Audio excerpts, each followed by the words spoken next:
As a crew chief, your job, it's pretty wide, just kind of like the captain of the ship, but I have a lot of great employees around me that do most of the legwork. It's fun, it's interesting, it's never boring, sometimes a little hectic, but I enjoy it. From the frame to when we hit the track, it takes around a month to build one. It's a long process.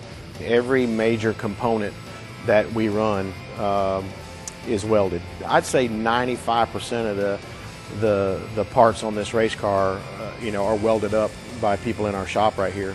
You're taking tubing and you're welding it together as a bare chassis. All the sheet metal is welded on, every bracket. It's amazing that we would be pretty much in trouble if we couldn't weld. Lincoln's, they're a great company. They're great partners of ours, and their history is in racing is phenomenal. They have a great product. They have a reliable product, and we don't even second guess it when we're using their machines. We know the job's going to be done and it's going to get done right. We don't have time to sit there and try to fix a welder or try to figure out why it's not running. We don't have time for that. It takes spindles spindles take over a week to make. By the time they're machined, they come out, they're heat treated, they're welded up. It takes 2 days to weld a set of spindles up. Well, each team has 30 sets of spindles.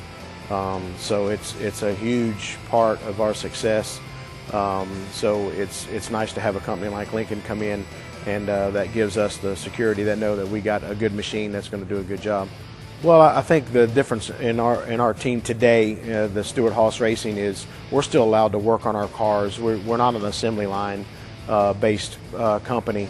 We're able to take and individually, the 14 team, the 39 team, we're able to do things that we feel we need to do on our car that may not want to do on the 14 car, and based off our driver, and we're able to do that. We can make little changes here and there on the car that we feel that we need to make our car successful, and the company's gracious enough to let us do that. They don't hold us to walk on the line on how we got to build our race cars, and I think that's really good in today's world, because a lot of companies, they just spit cars out and give them to you and say, here, take it to the racetrack, and we don't do that here. We're able to work on our cars and change things up and do things that we feel that we need to do for our driver.